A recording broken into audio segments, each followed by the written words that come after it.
12월 17일 화요일 하나님께서 저희에게 주신 말씀은 요한계시록 17장 1절부터 18절까지의 말씀입니다.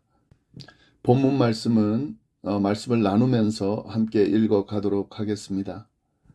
오늘 나눌 본문 말씀 요한계시록 17장인데요. 생명의 삶 오늘 본문으로 하면 17장 7절부터 18절까지입니다. 그런데 어제 본문인 1절부터 해서 다 나누도록 17장 전체를 나누도록 하겠습니다. 그런데 이 말씀을 나누기 전에 먼저 지난 주일 본문이었던 16장 말씀을 간단하게 보도록 하겠습니다. 16장은 7 대접 재앙에 대한 내용입니다. 7 봉인 재앙이 7 나팔 재앙으로 확산된 것처럼 7 나팔 재앙이 7 대접 재앙으로 확장되는데요. 결국 7 대접 재앙에서 보면 전 영역에 걸친 마지막 심판의 재앙이 나타나는 것을 볼 수가 있습니다. 7 대접을 가지고 있던 천사들이 각자 가지고 있던 대접을 쏟아내자 각 재앙이 나타났다. 이게 이제 대접 재앙인데요. 간단하게 보면은 첫 번째 천사부터 세 번째 천사까지를 보면 첫 번째 천사는 땅에다 대접을 쏟았고 두 번째 천사는 바다에, 그리고 세 번째 천사는 강과 물의 근원에 대접을 쏟습니다. 그렇게 대접을 쏟자 그곳에 재앙이 나타났다라는 건데요.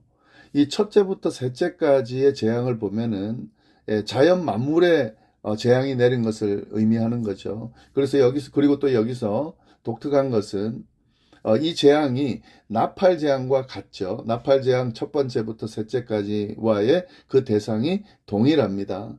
그런데 차이가 뭐냐면 나팔 재앙의 경우에는 그 재앙의 범위가 3분의 1만 재앙을 받았지만 이 대접 재앙에서는 전체로 확대되어 있다, 확장되어 있다라고 하는 것이 차이가 있습니다. 이 차이를 좀 알아두시면 좋겠고요. 그리고 네 번째 천사는 해에다가 대접을 쏟았습니다. 태양을 말하는 거죠.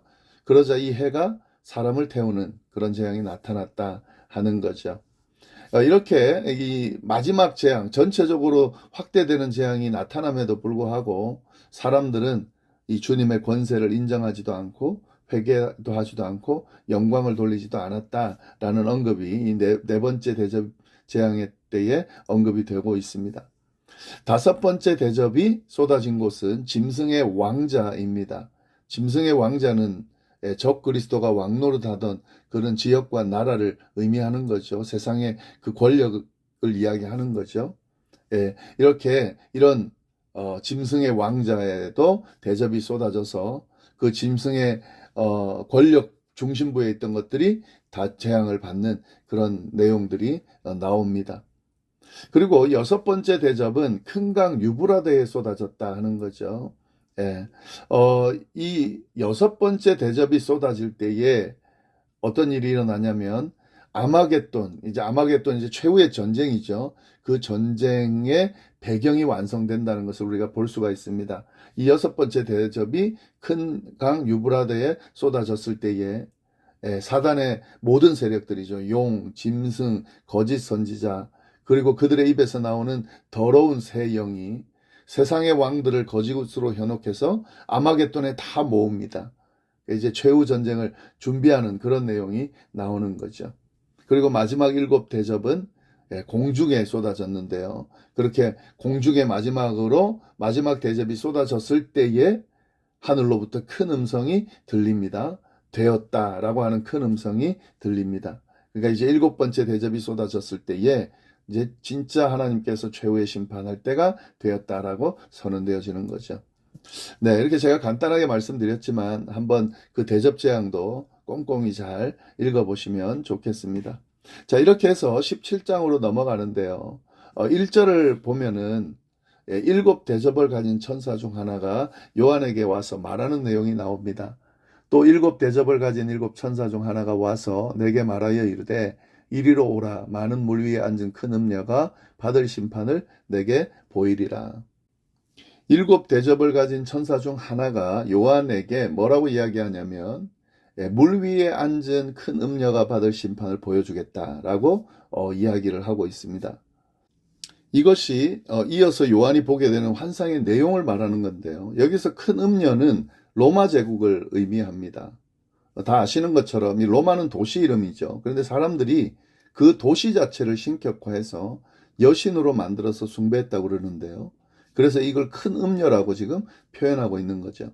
많은 물 위에 앉은 큰 음녀다라고 하는 것은 이 로마 제국이 지중해를 중심으로 세워지고 지금 운영되고 있기 때문에 이 지중해를 의미하는 겁니다. 그러니까 많은 물 위에 앉아 있다라고 하는 것은 로마 제국이 지중해를 중심으로 그렇게 이루어져 있다라고 하는 것을 묘사하면서 로마를 지금 큰 음녀로 지금 묘사하고 있는 거죠. 이 음녀가 하나님의 심판의 대상이 되는 더러운 존재다라고 하는 의미를 이야기하는 거죠. 이런 로마가 또 로마를 의미하는 그런 어떤 악한 세력이 어떻게 심판받는지에 대한 모습을 보여주겠다 하는 것으로 이해할 수 있겠습니다. 2절 보시면은 땅의 임금들도 그와 더불어 음행하였고 땅에 사는 자들도 그 음행의 포도주에 취하였다 하고, 그러니까 지금 이 음료로 큰 음료로 인해서 땅의 임금들과 그 땅에 사는 자들이 영향을 받았다, 음행하는 영향을 받았다라고 하는 거죠. 근데 이것은 이제 아까 로마라고 한다면 로마 제국에 속해 있던 속국의 지도자들 또 그 백성들이 로마로 인해서 같이 타락했다라는 것을 이제 드러내 주는 거죠. 이렇게 말하고 요한을 이제 직접 광야로 데려가서 큰 음녀에 대한 심판의 환상을 쭉 보여주는데 3절부터 쭉 보시면은요. 곧 성령으로 나를 데리고 광야로 가니라. 내가 보니 여자가 붉은빛 짐승을 탔는데 그 짐승의 몸에 하나님을 모독하는 이름이 가득하고 7머리와 10뿔이 있더라. 예, 여자가 붉은빛 짐승을 타고 있다는 건데 그 짐승의 몸에는 하나님을 모독하는 이름이 가득 다 있다는 거죠. 예, 이 여자는 음녀죠. 앞에 말한 음녀죠. 그가 탄 붉은 짐승은 하나님을 모독하는 이름으로 가득 차 있다는 걸 보면 하나님을 모독하고 대적하는 존재로 볼 수가 있습니다. 또한 7머리와 10뿔이 있다고 그랬는데 이 13장에 나오는 바다에서 나오는 짐승과 매우 유사합니다. 그 짐승이 뭐라 그랬습니까? 사단이라 그랬잖아요. 그러니까 이 로마 제국 배후에 있는 악한 세력, 즉 사단을 상징하는 것이 짐승이라고 볼 수가 있습니다. 이 짐승을 음녀가 타고 있다는 거죠. 그리고 음녀에 대한 묘사가 나오는데 4절 보면 그 여자는 자줏빛과 붉은빛 옷을 입고 금과 보석과 진주로 꾸미고 손에 금잔을 가졌는데 가증한 물건과 그의 음행에 더러운 것들이 가득하더라. 예, 겉으로는 아주 화려한 모습이라는 거죠. 자줏빛과 붉은 빛을 옷을 입고 있는데 이 자주색 옷과 붉은색 옷은 아무나 입는 게 아닙니다. 너무 비싸가지고 아무나 입을 수 없고 왕족들이나 부자들이 입을 수 있고 또한 인류 장녀들, 돈을 많이 버는 인류 장녀들이나 입을 수 있었다고 그럽니다. 그러니까 지금 이 음녀이기 때문에 지금 일부 장녀를 의미하는 거죠. 여기다가 금과 보석과 진주로 꾸미고 손에 금잔을 들고 있으니까 엄청난 부자라는 것을 알 수가 있는데, 그런데 이렇게 화려해 보이는 그의 모습은 결국에는 뭐냐면 가증한 물건이고 음행의 더러운 것들로 가득한 것들이라는 거죠. 예. 그러니까 우상 또 혹은 우상에게 바친 제물로 채워지거나 음행의 더러운 것들로 채워진 것들이다라고 하는 거죠. 그러니까 겉으로는 화려해 보이지만 사실은 아주 더러운 것, 부정한 것이다라는 거죠. 그게 음녀가 지금 하고 있는 모습입니다.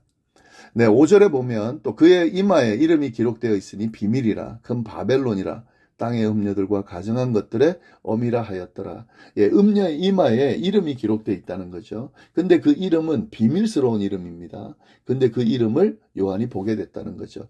그 이름이 뭡니까? 큰 바벨론입니다. 큰 바벨론인데 그 큰 바벨론이 땅의 음녀들과 가증한 것들의 어미라는 거죠. 예.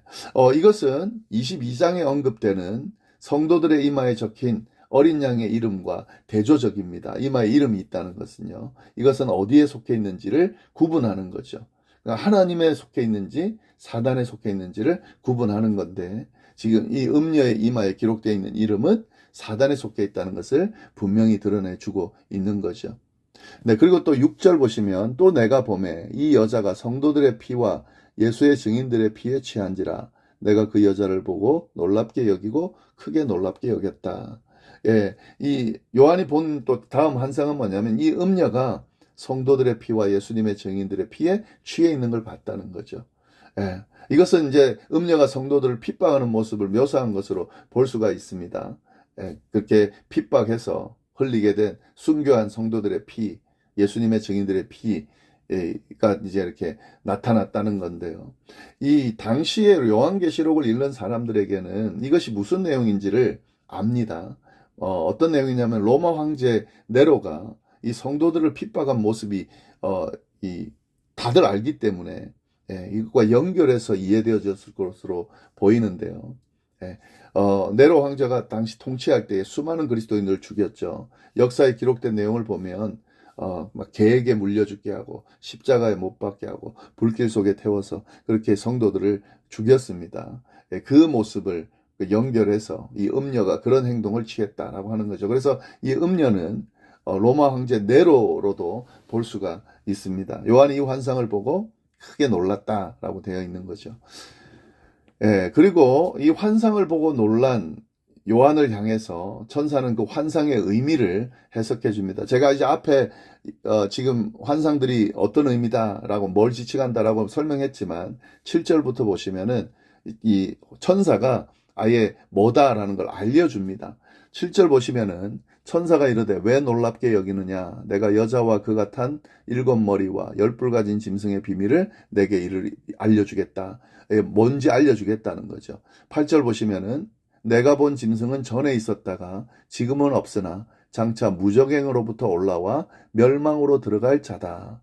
땅에 사는 자들은 로서 창세 이후로 그 이름이 생명책에 기록되지 못한 자들이 이전에 있었다가 지금은 없으나 장차 나올 짐승을 보고 놀랍게 여길 거다. 지금 이 여자 같은 짐승의 비밀이 뭔지를 알려주는데 짐승은 어떤 존재입니까? 전에 있었다가 지금은 없고 장차 무적행으로부터 올라와서 멸망에 들어가게 될 것이다. 아까 짐승은 사탄을 의미한다고 그랬습니다. 이 사탄에 대한 표현을 하고 있는 거죠. 이게 뭐와 유사합니까? 하나님에 대한 표현과 유사하죠. 하나님에 대해서 어떻게 표현합니까? 전에도 계셨고 지금도 계시고 이후에도 계실 분 이렇게 표현하는데 이 짐승 사탄에 대한 표현도 유사하죠. 그러나 완전히 근본적으로 다릅니다.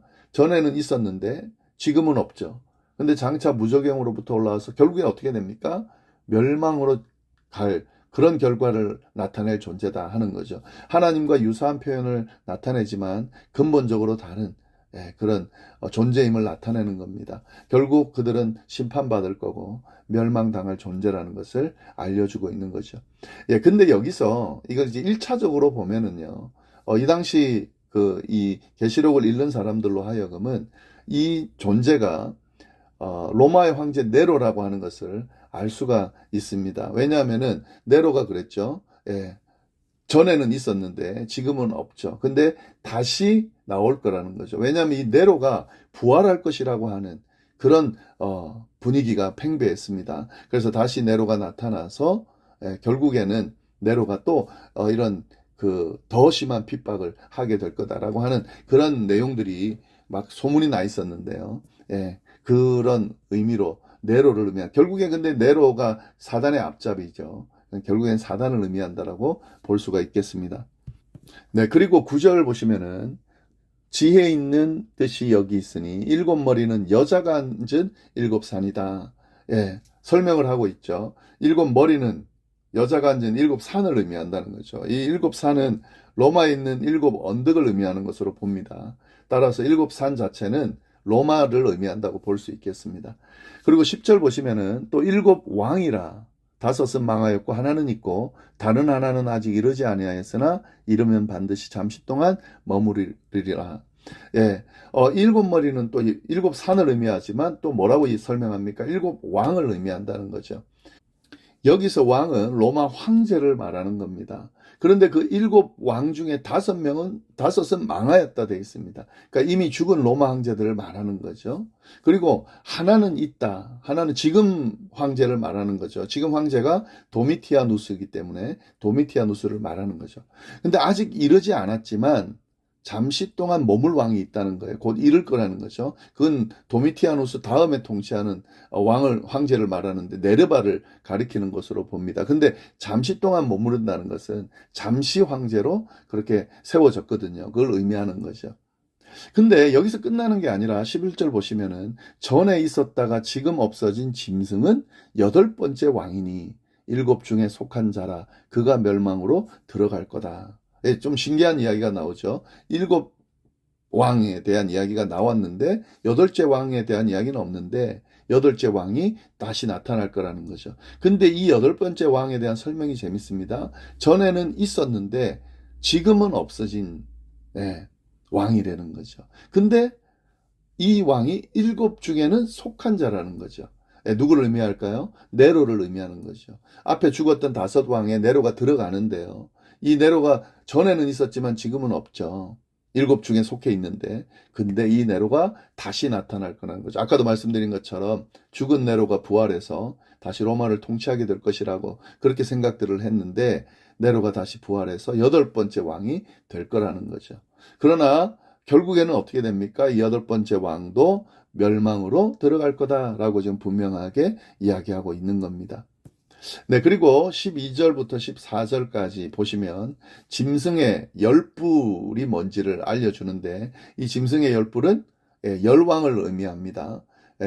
그러니까 로마를 돕던 로마 제국의 10개의 속국의 통치자들을 의미한다고 볼 수가 있겠죠. 결국에는 이게 이제 사단의 하수인들을 이야기하는 것으로 볼 수 있습니다. 12절부터 14절 내가 보던 열뿔은 열왕이니 아직 나라를 얻지 못하였으나 다만 짐승과 더불어 임금처럼 한동안 권세를 받으리라. 그들이 한 뜻을 가지고 자기의 능력과 권세를 짐승에게 주더라. 그들이 어린 양과 더불어 싸우려니와 어린 양은 만주해 주시어 만왕의 왕이심으로 그들을 이기실 터이요. 또 그와 함께 있는 자들 곧 부르심을 받고 택함을 받은 진실한 자들도 이기리로다. 네, 이렇게 이 악한 사단을 중심으로 한 세력들이 다 뭉쳐서 결국에는 누구와 대적을 한다는 거죠? 어린 양과 더불어 싸울 거라는 거죠. 예, 그렇게 해서 이제 그 마지막 전쟁이 일어나겠죠. 그러나 결국에는 어린 양을 이기지는 못한다는 거죠. 만유해 주시오. 만왕의 왕이신 어린 양이 당연히 이길 것이다. 라고 하는 것을 분명하게 환상을 통해서 보여주고 있습니다.